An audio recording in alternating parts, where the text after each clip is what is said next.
A maldição da fazenda. Quem passou por lá nunca foi o mesmo. Eu ouvi o berro antes de abrir os olhos. Não era humano. Mas também não era de bicho. 3h17 da manhã. O despertador digital ainda piscava por causa da queda de luz, lançando sua luz vermelha intermitente como um sinal de emergência particular. Lá fora, só a escuridão espessa da zona rural, densa como um véu de silêncio absoluto. Mas eu juro por tudo que é mais sagrado, ouvi passos correndo pelo corredor da casa, e eu morava sozinho. O som não era de pés descalços. Era como se algo deslizasse, pesado, tentando não fazer barulho, e ao mesmo tempo se anunciando com cada rangido do piso antigo. Peguei o celular com mãos trêmulas. Na tela, uma única notificação. WhatsApp de vó Dina. Mensagem: venha para o porão, mas não desça a escada. Minha avó morreu em 2016. Enterro fechado. Causa desconhecida. Mas aquilo ali, aquela mensagem naquela hora, naquela casa, não podia ser coincidência. O ar ficou mais espesso. Um cheiro de lavanda antiga misturado a mofo tomou o quarto. Então a lâmpada piscou 1, 2 vezes e se apagou. Começava ali a primeira prova de que a fazenda nunca foi só uma propriedade herdada. Ela era um ritual. E eu, o próximo nome na linha de sucessão. Nunca quis voltar para aquela casa. Mas o inventário saiu. E agora a fazenda era minha. Os advogados disseram que o valor do terreno estava ótimo. Diziam que tudo se resolveria em 2 dias. Cheguei ao entardecer. O portão da frente estava torto. O mato já passava do joelho. As trancas, embora enferrujadas, ainda se moviam como se tivessem sido abertas recentemente, por mãos que sabiam o caminho. A estrada até a entrada parecia menor do que eu lembrava, como se a própria terra tivesse tentado engolir aquele lugar aos poucos, 1 centímetro por ano. O carro ficou preso na lama. Precisei empurrar com o motor ligado, sozinho. Quando finalmente estacionei perto do alpendre, o silêncio era tão denso que conseguia ouvir os batimentos do meu coração ressoarem no metal do capô. Ainda assim, a estrutura da casa se mantinha de pé como um cadáver bem embalsamado. Sem vida, mas intacto. As janelas estavam fechadas com tábuas, mas havia um brilho por trás de uma delas, como se alguém tivesse acendido uma vela antes da minha chegada. Enquanto descarregava o carro, encontrei uma carta embaixo do capacho. Não abra o poço. A letra era da minha avó. Reconheci na hora. Ela usava caneta roxa com aquele A torto como se estivesse sempre caindo para frente. Mas como aquilo tinha chegado ali? A casa estava fechada havia anos. Entrei. O cheiro da casa era de mofo e lavanda antiga. Um perfume fantasma que atravessava o tempo.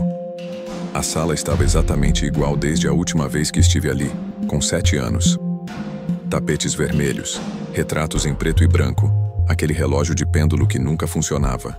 Mas agora ele andava, e marcava exatamente 3h17. Passei a mão pelo corrimão da escada. A madeira, ainda que velha, parecia polida, como se alguém tivesse passado cera há pouco tempo. No hall de entrada, notei um detalhe novo. Uma moldura pequena, em cima da porta da cozinha, com uma palavra gravada em latim. Memoriae. Lembrei que minha avó sempre dizia que uma casa sem lembranças era uma casa sem alma, mas ali naquela noite a impressão era outra. Era como se as lembranças fossem feitas para substituir a alma de quem entrasse. Deixei as malas no sofá e fui até a cozinha. A geladeira estava desligada, mas não vazia. Dentro, apenas uma jarra com um líquido escuro e espesso. Não tive coragem de abrir. O armário estava trancado com um cadeado antigo, como se guardasse algo que não deveria ser tocado. Na parede, o calendário ainda marcava novembro de 2016, a mesma data da morte da minha avó. Os ponteiros do relógio de pêndulo na sala seguiram se movendo lentamente e hipnotizantes. Uma batida por segundo. 3h17. 3h17. 3h17. Subi para o quarto onde costumava dormir. A cama ainda estava feita com os mesmos lençóis floridos de anos atrás. Mas algo ali parecia errado. No criado mudo, uma fotografia que eu nunca tinha visto. Eu e minha avó, sentados no banco da praça da cidade. Mas eu estava mais velho. Usava as roupas que vestia agora. Aquela foto nunca tinha sido tirada.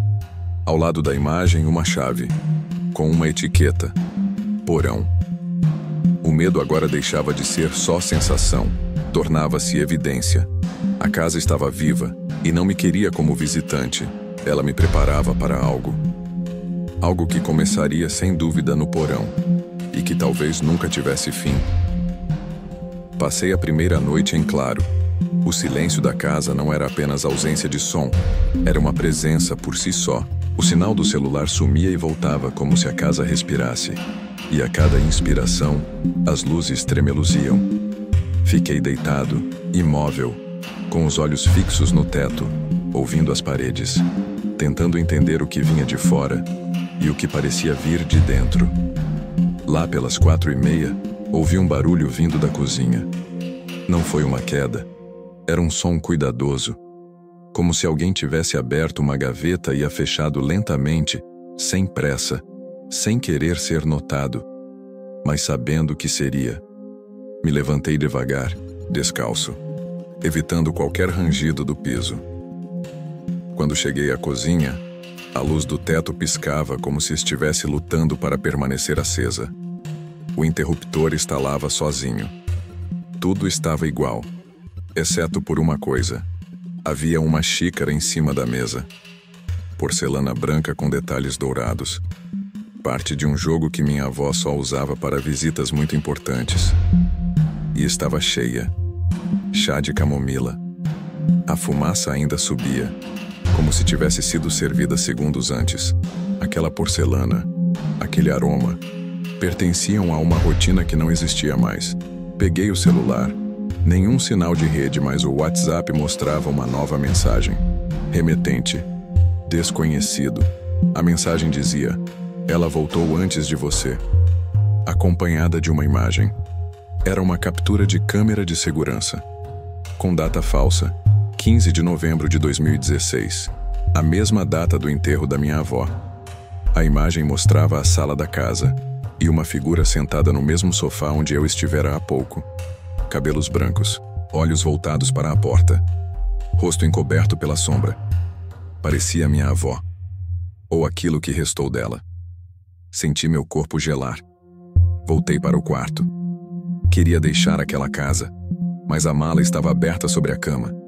Alguém, ou algo, a havia mexido. Entre minhas roupas, um caderno que não era meu. Capa preta com um laço vermelho. A primeira página era uma ficha. Diários de observação, experiência 3/17. E abaixo, o nome de um paciente. Ida de Holanda. Ida era o segundo nome da minha avó, e de Holanda nunca apareceu em nenhum documento dela. Virei a página. Uma anotação feita à mão. O paciente está reagindo à presença da estrutura. A memória começa a assumir forma antes da consciência. Evite espelhos. Evite o reflexo. A casa, o chá, a imagem na sala. Tudo indicava que aquele lugar estava tentando me lembrar de algo que eu nunca soube que havia esquecido. No dia seguinte, decidi explorar os cômodos da casa com mais atenção. Já não se tratava mais de resolver uma herança ou cumprir uma obrigação familiar. Aquilo era um chamado, ou talvez uma armadilha, e eu precisava entender as regras antes que fosse tarde. Cada canto parecia ter mudado ligeiramente de lugar, como se a arquitetura obedecesse a um mapa que só existia à noite. No andar de cima, havia um quarto que eu não lembrava de existir. A porta era diferente das demais. Madeira nova, sem pintura, sem trinco. Ao empurrá-la, ela se abriu sem ruído. Ao contrário de todas as outras, que rangiam e protestavam como velhas testemunhas. O ar ali era mais pesado. Sem janelas, sem cortinas, sem ventilação. Um espaço suspenso no tempo. No centro do quarto, uma cama de ferro com grades e um armário pequeno, antigo, com acabamento hospitalar. Ao lado, uma cadeira. Em cima dela, um gravador de fita cassete, ligado, girando, como se aguardasse alguém. Me aproximei com cautela. A fita estalava a cada 2 segundos como se estivesse se preparando para dizer algo. Então, sem que eu tocasse, a voz surgiu. Data: 3 de novembro. Hora: 13h17 da manhã. O paciente não responde mais ao nome de batismo, somente ao que foi atribuído durante a fase noturna. A gravação continuou em meio a ruídos invertidos, chiados e vozes distorcidas, como se fragmentos de outras sessões fossem costurados no tempo errado. E então, uma frase clara. Palavra de ativação. Torna. Desliguei instintivamente. Senti um calafrio subir pela espinha. Olhei para o armário. Ele estava entreaberto. E eu tinha certeza de que antes estava fechado.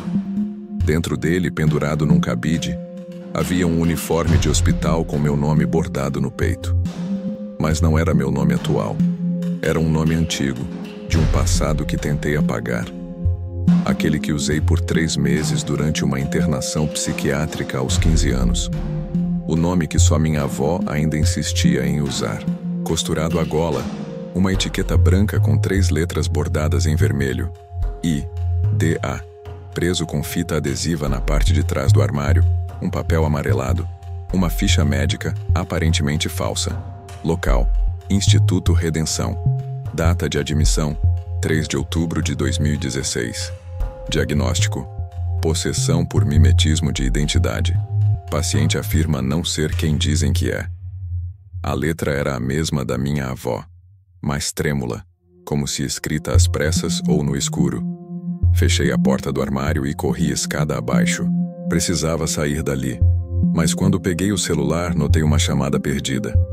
Horário: 3h17. Número: o fixo da casa. Não havia linha ativa naquela região. Nenhuma operadora alcançava aquele ponto do interior. Os próprios técnicos da cidade já tinham me dito isso. Mas ali estava. Chamada perdida. E segundos depois o telefone da sala tocou. Atendi. Do outro lado, o som de algo arrastando-se por madeira molhada. Uma respiração. E então uma voz distorcida, mas que parecia sobrepor a minha própria. Ela ainda usa seu nome. Ela ainda lembra sua senha. Ela ainda responde quando você dorme. Depois da ligação, o telefone caiu no chão sozinho. Não por descuido meu. Foi como se algo o empurrasse da minha mão. Tentei sair da casa. A porta da frente estava trancada com correntes que não estavam lá antes. Correntes pesadas, presas com um cadeado de 4 dígitos, mas sem números visíveis. Era como se só pudesse ser aberto por quem já soubesse a resposta. Me afastei lentamente, os olhos vasculhando o ambiente. A sala estava mais escura do que antes, mesmo com as luzes acesas. A luminária principal parecia emanar menos claridade, como se fosse abafada por um filtro invisível. Foi aí que percebi o espelho do corredor.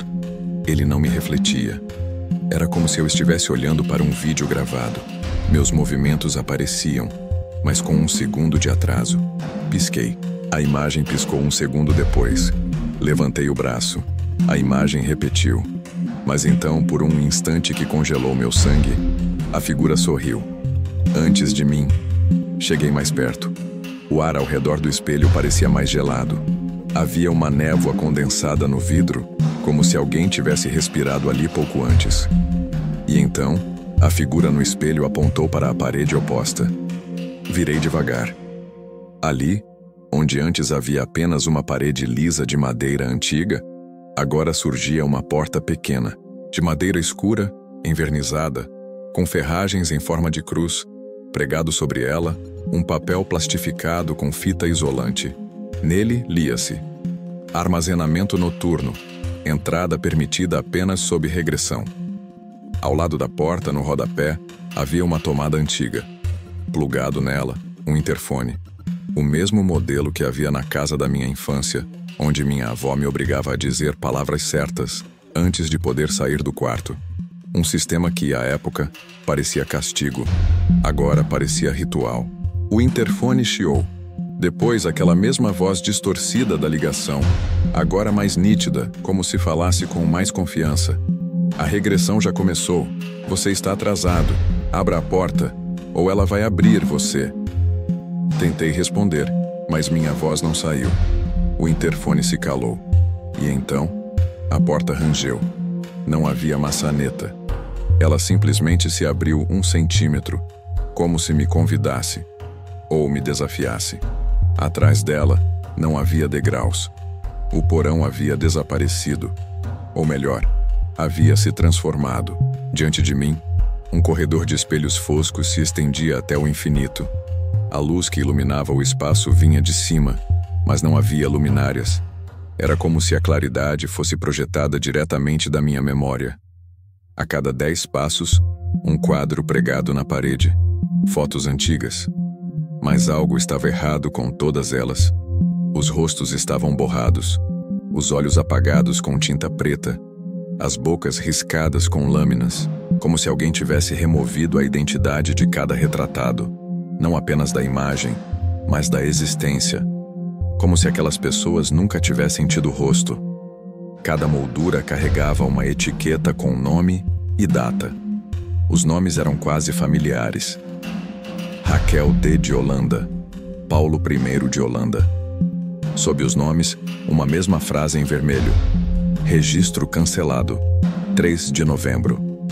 Ano após ano. Gerações de nomes riscados da linha do tempo. E ao fim do corredor, o último retrato. Idea D.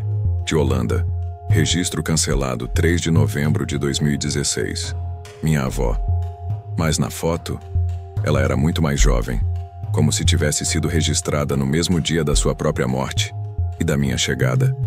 No fim do corredor, logo abaixo do retrato de minha avó, havia um pequeno altar improvisado. Uma mesa de madeira crua coberta por velas derretidas, resquícios de incenso queimado e uma Bíblia sem capa, virada ao contrário. No centro da mesa, repousava um álbum de fotografias fechado com um cordão de cabelo trançado. O álbum tremia, não como se vibrasse por conta de alguma trepidação física. Era como se estivesse respirando, ou esperando ser aberto. Aproximei-me lentamente, sentindo uma pressão no peito que não vinha do cansaço, mas de algo maior. Uma gravidade emocional, como se aquele objeto sustentasse todas as memórias esquecidas do lugar. Toquei o cordão de cabelo. Ainda estava úmido. Desamarrei com cuidado. O álbum exalava um cheiro estranho, entre álcool e lavanda envelhecida. Na primeira página, um retrato meu, mas havia algo profundamente errado com ele. Minha cabeça havia sido recortada de outra fotografia e colada sobre um corpo infantil. O fundo era o da escola onde estudei na infância. Mas aquela foto nunca existiu. Eu nunca usei aquele uniforme. Nunca estive naquela sala com aquelas crianças. E mesmo assim, era eu. No verso da imagem, escrito com caligrafia infantil e irregular, esse aqui não foi ainda, mas às vezes escuta, às vezes responde. As páginas seguintes traziam cenas da fazenda, a sala, a cozinha, o corredor. Todas pareciam registros recentes, mas com datas antigas. E em cada imagem, uma figura presente ao fundo. Um vulto, sempre desfocado. Às vezes no espelho, às vezes em pé atrás de mim. Em uma das fotos, lá estava a xícara de camomila sobre a mesa da cozinha, e atrás dela, uma mulher sem rosto. Mas havia um detalhe que me fez gelar. O chaveiro pendurado na cintura da figura. Era meu, o mesmo que perdi na noite anterior.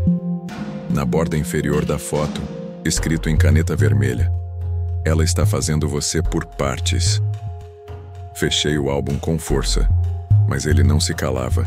As imagens pareciam continuar dentro da minha cabeça, projetando-se atrás dos olhos como se fossem slides girando sozinhos. As velas na mesa se apagaram, todas de uma vez. Um vento inexistente atravessou o corredor, e a voz da minha avó, ou algo usando a voz dela, sussurrou do altar: quando não houver mais janelas, procure o poço. Foi então que percebi. Todas as janelas da casa agora refletiam apenas a casa. Era como se os vidros tivessem virado espelhos, ou o mundo externo tivesse sido engolido. Cada abertura mostrava, do lado de fora, o lado de dentro. E no fundo do quintal, a porta do poço que eu nunca tinha aberto, agora estava entreaberta. A aproximação até o poço não foi apenas um deslocamento físico. Foi como atravessar um limiar. Cada passo em direção à tampa aberta era mais pesado que o anterior, como se a gravidade local tivesse sido manipulada. O ar ao redor vibrava, quase imperceptível, como o som de um motor funcionando em outra frequência. Meu corpo parecia perceber algo que os olhos ainda não conseguiam compreender. E mesmo sem ver claramente o que havia lá dentro, eu sabia. Alguma coisa do fundo já sabia meu nome. O chão ao redor do poço estava molhado, mas não chovia há dias. A madeira da tampa antiga jazia quebrada ao lado da abertura, como se tivesse sido empurrada para fora, não removida. Dentro, não havia o fundo de tijolos que eu lembrava da infância. Havia escuridão. Mas uma escuridão anormal, densa, quase tridimensional. Uma ausência que parecia cavar mais fundo do que o espaço permitiria. Olhar para dentro era como olhar para trás de si mesmo. Então percebi um objeto pendurado por uma corda, um gravador. Um velho aparelho de fita cassete girando devagar, mesmo sem nenhuma fonte de energia. A fita se movia. A voz que saía do gravador não era familiar, mas falava com uma autoridade clínica. Sonho 17. Registro de torção. O paciente já responde por imagem, mas recusa você verbal. Nega o reflexo. Insiste na memória individual. Precisa ser apagado por integração reversa. Antes que eu pudesse processar aquilo, ouvi um estalo atrás de mim. A porta da casa bateu sozinha. Um som surdo, definitivo. Virei-me devagar, instintivamente já esperando o pior. E lá estava ela. A silhueta. Minha silhueta. Mas ela não me imitava. Não repetia meus gestos. Pelo contrário, ela me precedia. Movia-se antes de mim. Um reflexo invertido do tempo. Ela se agachou, tocou a borda do poço com a mão esquerda e apontou para dentro. Na parede interna, rabiscado com algo escuro, eu li: você já tinha caído. Dei um passo para trás, mas não havia mais para onde ir. Atrás de mim, as janelas da casa, agora todas transformadas em espelhos, mostravam versões diferentes de mim mesmo. Em uma, eu dormia. Em outra, eu era apenas uma sombra curvada. Em uma terceira, eu fitava diretamente a câmera, ou seja lá o que estivesse me observando. A fita no gravador girou sozinha e mudou de lado. Nova voz. Nova sentença. Registro de experiência. O paciente foi duplicado com sucesso. O original permanece contido na memória. O substituto será inserido através do nome. O fundo do poço brilhou. Algo refletia a pouca luz que vinha de cima. Uma fotografia, a mesma do álbum. Aquela com meu rosto colado no corpo de uma criança, mas com uma diferença. No verso escrito com a mesma caneta roxa da minha avó. Enterrado 3/17, refeito você. Voltei para dentro da casa cambaleando, suando frio. Mas agora, não era mais apenas a memória que estava se alterando. Cada passo dentro da casa parecia ressoar em 2 tempos, como se eu e outra versão de mim estivéssemos caminhando juntos, descompassados. E os espelhos, os espelhos, já não refletiam o presente. Eles antecipavam. Sempre havia uma versão minha que me olhava um segundo antes. O reflexo do espelho do corredor estava me observando. Mas não era um reflexo. Era uma antecipação. Meus gestos vinham depois dos dele, como se minha imagem estivesse ensaiando a realidade antes de mim.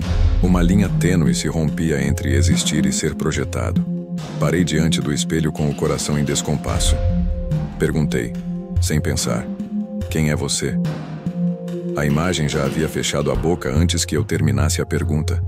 Mas a voz não veio da minha boca. Veio da imagem. Você era melhor quando não tinha nome. Fugi para o armário de documentos antigos, no fundo da casa. Abri gavetas, derrubei pastas, rasguei envelopes. Queria encontrar algo concreto, algo que provasse que tudo aquilo era um delírio. Mas encontrei uma fita DAT, etiqueta apagada. No verso, escrito em marcador azul: resposta antecipada. Não ouvir-se ainda se lembrar de si. Coloquei a fita no aparelho antigo da sala. Um chiado profundo, estático. Então a gravação. Paciente começou a ouvir a própria voz como instrução. Experiência 3.17 alcança estágio V. A realidade do sujeito reage com atraso. Reflexos ultrapassam a origem. Recomenda-se sedação verbal. Depois o som de algo sendo arrastado. Pesado. E por fim, Torna já não responde por comando. Agora comanda. Minhas mãos tremiam. Peguei o caderno de observações. Uma nova anotação surgira, escrita com a minha caligrafia, idêntica à minha caligrafia. Mas eu não me lembrava de tê-la escrito. As palavras não estão mais sendo ditas. Elas estão sendo lembradas antes de eu pensá-las. Isso quer dizer que fui gravado? Que estou sendo reproduzido? Folheei mais algumas páginas. Uma lista de instruções, rígidas, quase litúrgicas. Evite espelhos após as 13h17. Não confie em portas que se abrem sozinhas.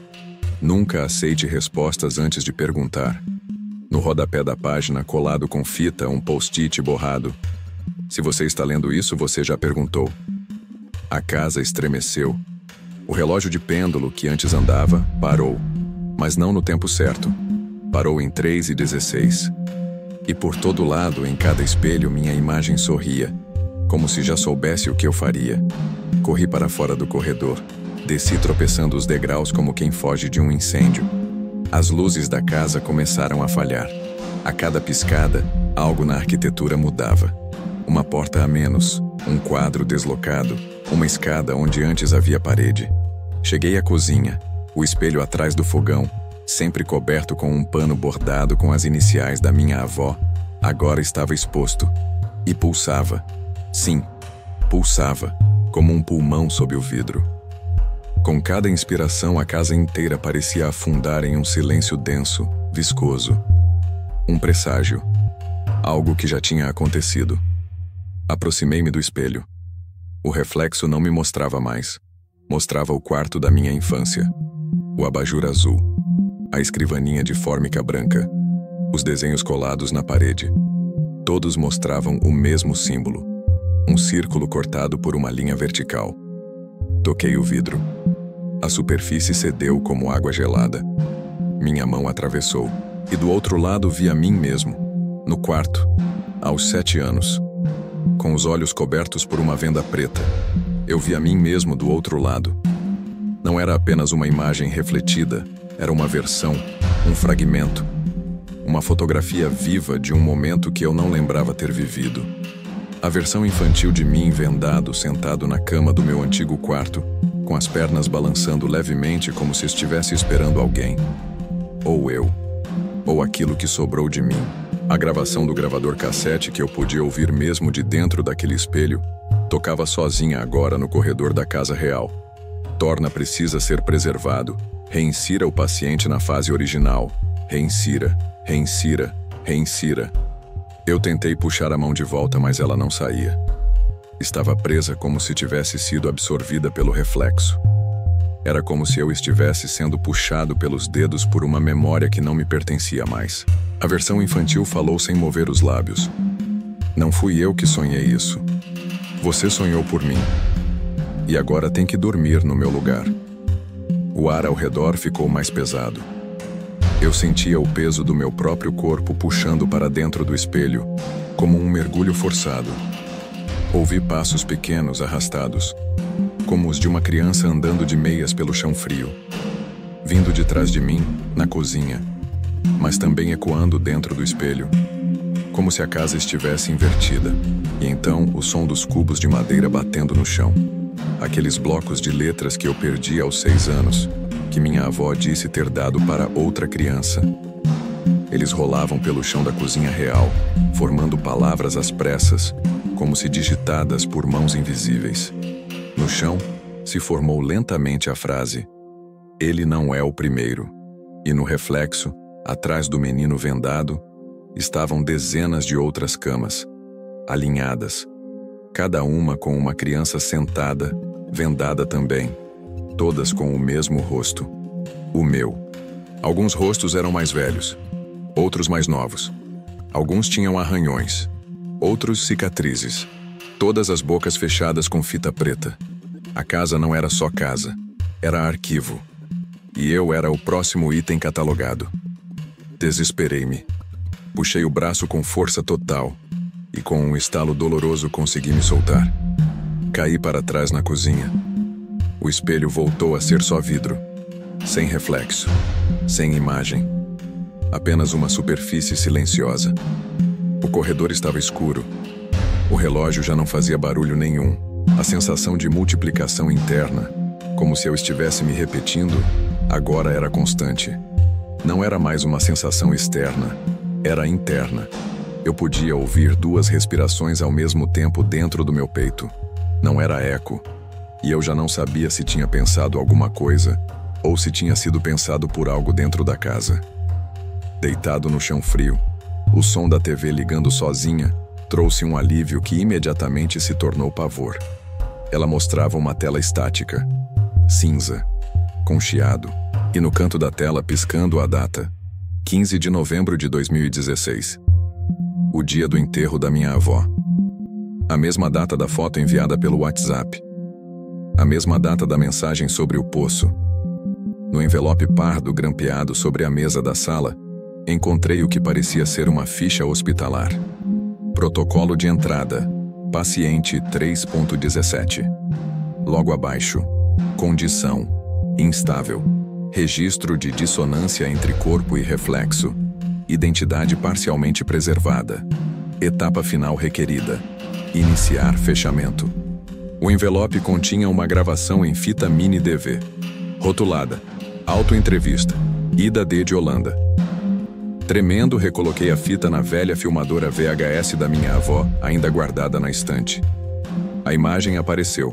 Uma mulher, usando roupas lembrando as dos anos 90. Era ela. Ou alguém usando o rosto dela. Atrás dela, espelhos. Mas todos refletiam apenas eu. Ela começou a falar. Se você está vendo isso é porque o ciclo quase fechou. Você já foi replicado o bastante para sustentar a troca, mas você precisa esquecer. Você precisa aceitar que não é mais o original. A câmera tremeu. A imagem distorceu. E então ela sussurrou. Ninguém sai da fazenda. A fazenda só muda quem fica. O quarto parecia suspenso fora do tempo. Eu estava do outro lado do espelho, mas não era o corredor da fazenda. Era o quarto da minha infância. Só que reconstruído com memória falha. A escrivaninha que lembrava ter, mas que tinha outra cor. Os brinquedos que perdi ainda criança, alinhados como numa vitrine de museu. O abajur azul tremulava com uma meia-luz quase sagrada. Havia desenhos colados na parede. Desenhos feitos por uma criança com traços inseguros, mas todos representavam o mesmo símbolo. Um círculo cortado por uma linha vertical. No centro da cama, sentado com a coluna ereta, estava eu. Aos 7 anos, vulto pequeno, ombros tensos. Ele usava uma camisa que jamais existiu, uma peça de tecido bege e áspera com botões de madeira. A cabeça estava erguida, mas os olhos cobertos por uma venda preta. Tentei falar. Ei, você me escuta? Ele não reagiu. O ar no quarto era denso, como se absorvesse as palavras antes que alguém pudesse ouvi-las. Na outra extremidade, havia uma porta azul que nunca existiu no layout original da minha casa. E do lado de fora, eu ouvia ruídos. Algo arrastando o que parecia ser metal sobre chão de madeira. Uma respiração puxada, forte, a mesma que ouvi quando acordei pela primeira vez naquela noite. Isso não era um sonho. Meu eu infantil levantou lentamente o rosto. Parecia estar vendo algo, mesmo sob a venda. E então a voz. Não veio da criança. Veio da própria estrutura da casa, das paredes, da cama, do chão. Não fui eu que sonhei isso. Você sonhou por mim. E agora tem que dormir no meu lugar. Mais uma vez minha mão tentou sair do espelho. Agora parecia que estava presa por dentro, absorvida naquela realidade paralela. Tentei puxá-la com a outra, mas o reflexo parecia puxar de volta. Então ouvi outro som. Pequenos passos, arrastados, vindos da porta azul. Devagar, como se alguém ou algo estivesse experimentando se aproximar. E junto dos passos, os cubos de letras. Aquelas peças de madeira com letras coloridas que minha avó dizia ter dado para uma outra criança. Agora iam rolando pelo chão. O primeiro, o segundo, o terceiro formaram uma palavra ao meu lado. Ele não é o primeiro. Um frio percorreu meu corpo. Olhei ao redor e, além da cama, havia outros leitos, todos alinhados como em um orfanato, e sobre cada um, uma criança vendada. Todas idênticas. Mesma postura, mesma idade, mesma roupa. O quarto não era só o meu quarto, era um arquivo, e eu não era uma memória isolada. Eu era parte do acervo. Puxei minha mão com força total. O espelho cedeu. Caí de volta no corredor da casa, em um estrondo surdo. A última coisa que ouvi antes de desmaiar foi a própria casa respirando, como se estivesse se preparando para falar de novo. Subi novamente, cambaleando. O quarto, sem janelas, estava mais frio do que antes, como se tivesse sido aberto ao vento durante meses, mas não havia vento algum. A fita cassete girava, rebobinada sozinha, como se o tempo obedecesse a outra lógica dentro daquele espaço. Quando apertei o play, escutei outra voz, mais jovem, tremendo. Meu nome não é esse. Eu não sou ela. Não sou ele. Me tiraram, me copiaram, me dobraram, e agora não sei o que mais esqueceram de mim. Depois silêncio. Apenas a respiração, uma respiração idêntica à minha. O som de alguém tentando controlar o pânico como se fosse minha alma exposta em som. No chão do quarto, sob o tapete, havia um alçapão, pequenino como feito para um animal, mas trancado com 3 fechaduras escritas em latim. Memento, Alterum, Dormite. Peguei o caderno de observações, quase destruído de tanto ser manuseado. Uma nova página havia surgido, escrita recente, com tinta azul e rabiscos corrigidos, como se alguém estivesse testando a própria lucidez. O paciente voltou a responder como Torna. Mas Torna não é um nome. É um ciclo. Uma designação para os que foram parcialmente apagados e reescritos em espelhos enferrujados. Nunca chamar Torna por voz alta. Nunca tocar o álbum. Nunca encarar o reflexo após as 3h17. A tinta ainda estava fresca, quase molhada. Era como se tivesse sido escrita enquanto eu lia. Mas o pior foi o som do interfone. Dessa vez não era voz nenhuma. Era minha própria gravação, repetindo as mesmas palavras que ouvira no gravador. Me tiraram, me copiaram, me dobraram. Corri até o espelho do corredor. Minha imagem piscava no mesmo ritmo da respiração. Mas agora, usava o uniforme da clínica psiquiátrica da minha adolescência. E na etiqueta do peito, costurado em vermelho, Torna de Holanda. Por um segundo, ele sorriu. No amanhecer seguinte, a fazenda parecia levemente diferente. As árvores estavam mais próximas da casa, como se tivessem avançado durante a noite, como se a mata quisesse esconder o que acontecia ali dentro, ou aprisionar quem já estivesse lá. Um som constante vinha da parede do meu quarto. Um gotejar rítmico, como se alguém chorasse dentro dos canos. Fui até a janela para procurar por qualquer sinal de normalidade, mas não havia mais paisagem. Em vez do campo, das cercas, da estrada de terra, havia apenas outra janela. Uma cópia perfeita da minha, refletindo tudo o que eu fazia com um atraso de meio segundo. Quando me afastei, ela permaneceu ali. Quando voltei, o reflexo não retornou. Era como se houvesse um buraco entre o tempo e minha imagem. Peguei o celular. Uma nova notificação. WhatsApp. Remetente. Ida, observador. Mensagem. Parabéns. Etapa 4 completa. Sua percepção foi substituída com sucesso. O lado de fora foi arquivado. O gotejar continuava. Segui o som até o banheiro do térreo. Ao abrir a torneira, saiu terra. Vermelha. Pastosa. Cheirava como os fundos da casa onde o poço estava. Um cheiro de decomposição molhada misturado com metal. E então lembrei da carta. Não abra o poço. Abaixei até o armário sob a pia.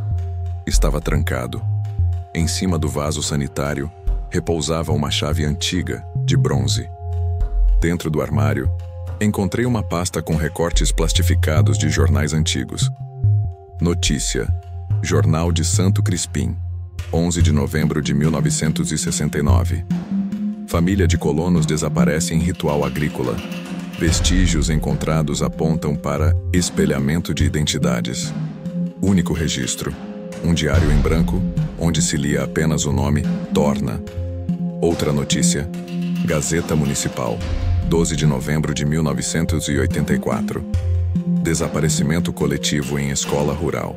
Estudantes relataram um professor que ensinava nomes que ninguém podia repetir. Caso arquivado por falta de provas. No final da pasta, uma nota escrita à mão. Quando não houver mais janelas, procure o poço. Se ele estiver aberto, não é você quem está olhando. Olhei em volta. Todas as janelas da casa agora davam para dentro da própria casa, como corredores fechando um circuito infinito. E na porta dos fundos, entreaberta, via-se agora o poço. Com a tampa aberta, aproximar-me do poço foi como entrar num som. O ar ao redor vibrava com uma frequência que não se ouvia, mas que era sentida. No estômago, nos ossos, na memória. E mesmo sem olhar direto, eu sentia que algo do fundo já sabia meu nome. Parei a poucos metros. Ao redor, o chão estava molhado, mas não havia chovido. As folhas estavam grudadas no barro como se alguém, ou algo, tivesse saído dali. A madeira da tampa jazia ao lado, rachada, como se tivesse sido empurrada de dentro para fora. No interior do poço, escuridão. Mas não uma ausência comum de luz. Era uma escuridão que parecia densa demais, profunda demais para o tamanho real do buraco. Como se cavasse para outro tipo de tempo. E então eu vi um gravador, preso a uma corda, pendurado como isca. A fita cassete girava lentamente, mesmo sem energia aparente. A voz que saía dele não era de ninguém que eu conhecesse, mas dizia: Sonho 17, registro de torção. O paciente já responde por imagem, mas recusa você verbal, nega o reflexo. Insiste na memória individual, precisa ser apagado por integração reversa. Atrás de mim, a porta da casa bateu sozinha, e ouvi passos. Lentamente, virando a cabeça, vi minha silhueta. Mas ela não me imitava. Ela me precedia. Era como se eu estivesse copiando os gestos dela, como se fosse um reflexo adiantado, uma versão anterior à minha consciência. Ela se agachou, tocou a beirada do poço e apontou para dentro. No tijolo interno, rabiscado com algo escuro quase seco, uma frase: Você já tinha caído. Recuei, mas não havia para onde ir. Atrás de mim, só janelas, e todas mostravam cenas diferentes do que eu vivia naquele momento. Em uma delas, eu ainda dormia. Em outra, eu era apenas uma sombra curvada. A fita mudou de lado sozinha. Nova voz. Registro de experiência. O paciente foi duplicado com sucesso. O original permanece contido na memória. O substituto será inserido através do nome. No fundo do poço algo brilhou. Uma fotografia, a mesma do álbum, aquela com meu rosto colado no corpo de uma criança. Mas agora, com uma diferença. Na parte de trás, escrito com a mesma caneta roxa da minha avó. Enterrado, 3/17. Refeito, você. Voltei para dentro da casa tremendo. A cada passo os espelhos se multiplicavam, não apenas nos corredores, mas em superfícies onde nunca estiveram. Atrás das portas, dentro do forno, no vidro do micro-ondas, até na tela preta do meu celular. E em todos eles, eu não estava sozinho. Sempre havia uma versão minha que me olhava um segundo antes. Sempre um movimento que eu ainda não havia feito. Parei em frente ao espelho do corredor. Perguntei: Quem é você? A boca da minha imagem já estava fechada antes que eu terminasse de falar. Mas uma voz, não vinda da minha boca, mas da imagem, respondeu: Você era melhor quando não tinha nome. Corri até o armário de documentos antigos. Revirando as gavetas, encontrei uma fita DAT com o rótulo apagado. No verso, escrito com marcador azul: resposta antecipada. Não ouvir se ainda se lembrar de si. Coloquei a fita no aparelho antigo da sala. Um chiado profundo. Então, a gravação. Paciente começou a ouvir a própria voz como instrução. Experiência 3.17 alcança estágio 20. A realidade do sujeito reage com atraso. Reflexos ultrapassam a origem. Recomenda-se sedação verbal. O som de algo sendo arrastado. Depois, Torna já não responde por comando. Agora comanda. Peguei o caderno de observações. Havia uma nova anotação, escrita com caligrafia idêntica à minha. As palavras não estão mais sendo ditas. Elas estão sendo lembradas antes de eu pensá-las. Isso quer dizer que fui gravado? Que estou sendo reproduzido? Folheei mais algumas páginas. Uma lista de instruções. Evite espelhos após as 3h17. Não confie em portas que se abrem sozinhas. Nunca aceite respostas antes de perguntar. No rodapé da página, colado com fita, um post-it com tinta borrada. Se você está lendo isso, você já perguntou. A casa estremeceu. O relógio de pêndulo que nunca funcionava parou. Mas não no tempo certo. Parou em 3h16. E por todo lado, em cada reflexo, minha imagem sorria, como se já soubesse o que eu faria. Fugi do corredor. Desci tropeçando os degraus como quem corre de um incêndio. As luzes da casa começaram a falhar. Cada vez que pisquei, sentia que algo na arquitetura havia mudado. Uma porta a menos, um quadro deslocado, uma escada onde antes havia parede. Cheguei à cozinha. O espelho que ficava atrás do fogão, sempre coberto por um pano bordado com as iniciais da minha avó, agora estava exposto. E pulsava. Sim, pulsava, como um pulmão contra o vidro. Com cada inspiração, a casa inteira parecia afundar num silêncio denso, como um presságio de algo que já tinha acontecido. Me aproximei. O reflexo não me mostrava mais. Mostrava o quarto da minha infância. O abajur azul, a escrivaninha de fórmica branca, os desenhos colados na parede. Mas todos os rabiscos mostravam o mesmo símbolo, um círculo cortado por uma linha vertical. Toquei o vidro, e a superfície cedeu como água gelada. A mão atravessou, e por um instante, me vi do outro lado. O quarto, o abajur, os desenhos, e alguém sentado na cama. Era eu, aos 7 anos, com os olhos tapados por uma venda preta. Na gravação do gravador cassete que agora tocava sozinho no corredor, a voz repetia: Torna precisa ser preservado. Reinsira o paciente na fase original. Reinsira, reinsira, reinsira. Minha versão infantil falou sem mover a boca. Não fui eu que sonhei isso. Você sonhou por mim. E agora tem que dormir no meu lugar. Tentei recuar, mas a mão já não saía do espelho. Era como se estivesse colada por dentro, absorvida. Então ouvi passos, pequenos, arrastados, e o som de brinquedos rolando pelo chão. Os cubos de letras, aqueles da minha infância, que sumiram depois que minha avó deu para uma outra criança. Eles formavam agora uma única frase no chão da cozinha real. Ele não é o primeiro. E no reflexo, atrás do menino vendado, dezenas de outras camas. Todas com crianças iguais. Todas com olhos cobertos. A casa não era só casa. Era arquivo. Acordei deitado no chão da sala. Mas não lembrava de ter dormido. A TV estava ligada em um canal fora do ar, com a tela cinza e o chiado preenchendo cada canto da casa. No canto da tela, piscava a data. 15 de novembro de 2016. A mesma do enterro da minha avó. A mesma do vídeo de vigilância. Ao lado do sofá, uma folha de papel grampeada a um envelope pardo.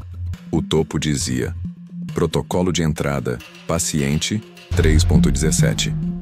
E abaixo, condição, instável, registro de dissonância entre corpo e reflexo, identidade parcialmente preservada, etapa final requerida. Iniciar fechamento. O envelope continha uma gravação em fita mini DV. A etiqueta: Autoentrevista, IDAD de Holanda. Coloquei a fita na antiga filmadora da minha avó, guardada na estante. A imagem era tremida. A mulher no vídeo usava roupas que lembravam as da minha infância. Era ela. Ou alguém usando o rosto dela. Atrás dela, espelhos. Em todos, o reflexo era o mesmo. Eu. Ela começou a falar. Se você está vendo isso, é porque o ciclo quase fechou. Você já foi replicado o bastante para sustentar a troca. Mas você precisa esquecer. Você precisa aceitar que não é mais o original. A câmera tremeu. Ela se aproximou da lente. O rosto se distorceu como se fosse puxado por dentro. E então sussurrou: ninguém sai da fazenda. A fazenda só muda quem fica. Na parede atrás da TV, palavras começaram a se formar lentamente, como se escritas com vapor. Você já estava aqui antes de nascer. A janela se fechou sozinha. O relógio reiniciou. O pêndulo se moveu. 3h17. Na tela da TV, uma nova imagem. A sala da casa. Eu sentado no sofá. Gravado de fora para dentro. No canto, alguém sussurrava. A legenda automática da TV tentava acompanhar. Voz distorcida. Ainda não terminou. Ainda não. Ainda. A imagem travou e congelou no meu rosto, mas os olhos que piscavam não eram os meus. A casa está muda agora, não por falta de som, mas por excesso de escuta. A cada passo, algo ouve por dentro das paredes, algo que ainda usa minha voz, algo que sussurra como se esperasse que eu dissesse o que ele já soubesse.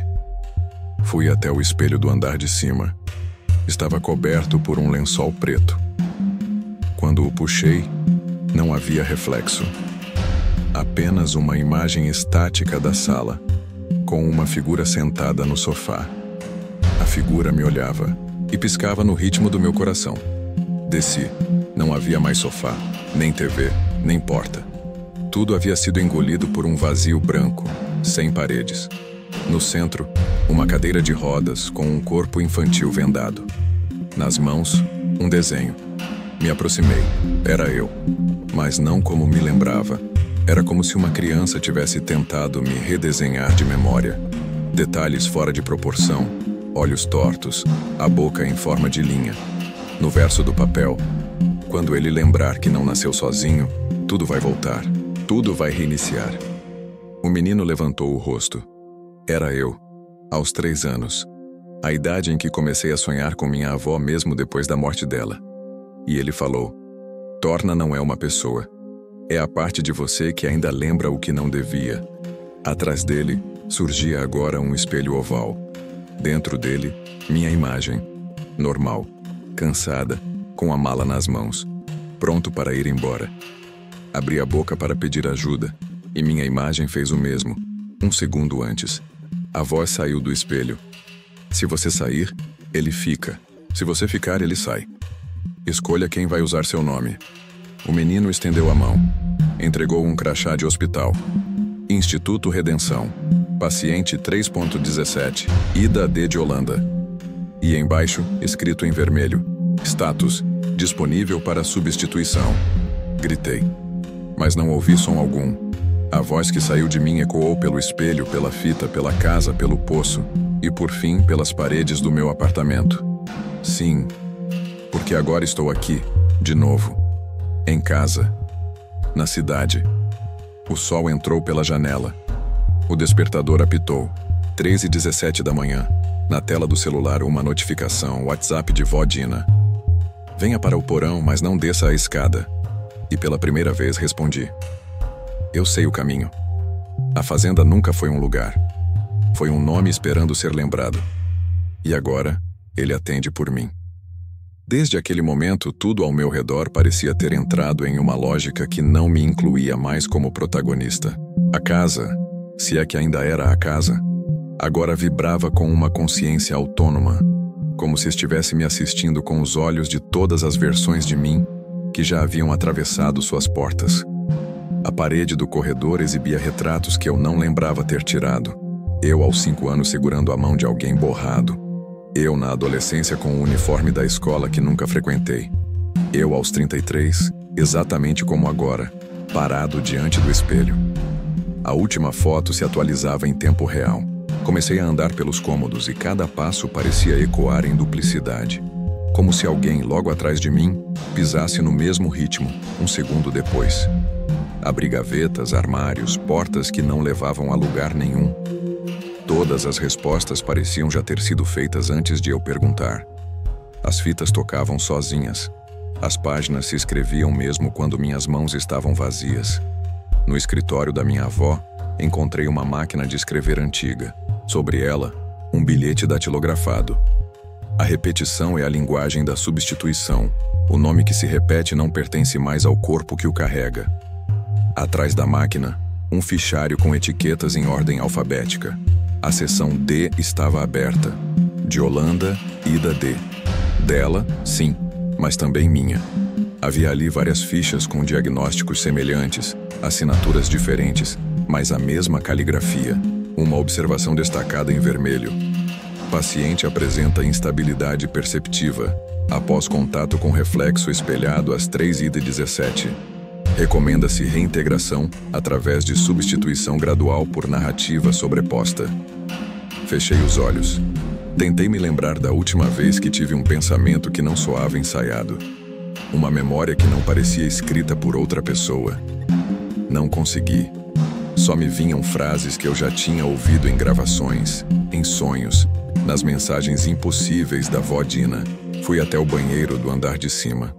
O espelho estava coberto de novo, mas dessa vez com plástico filme, como se quisessem preservar o que havia atrás dele. Rasguei. E o que vi não foi meu reflexo, mas um outro corredor idêntico ao da casa, com alguém vindo em minha direção. Dei um passo para trás.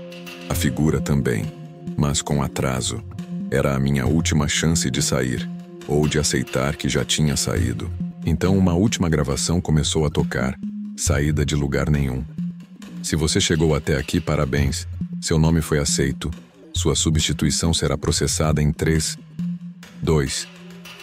Antes de ouvir o 1, corri até o porão, mas ele não existia mais. No lugar da porta, apenas um espelho.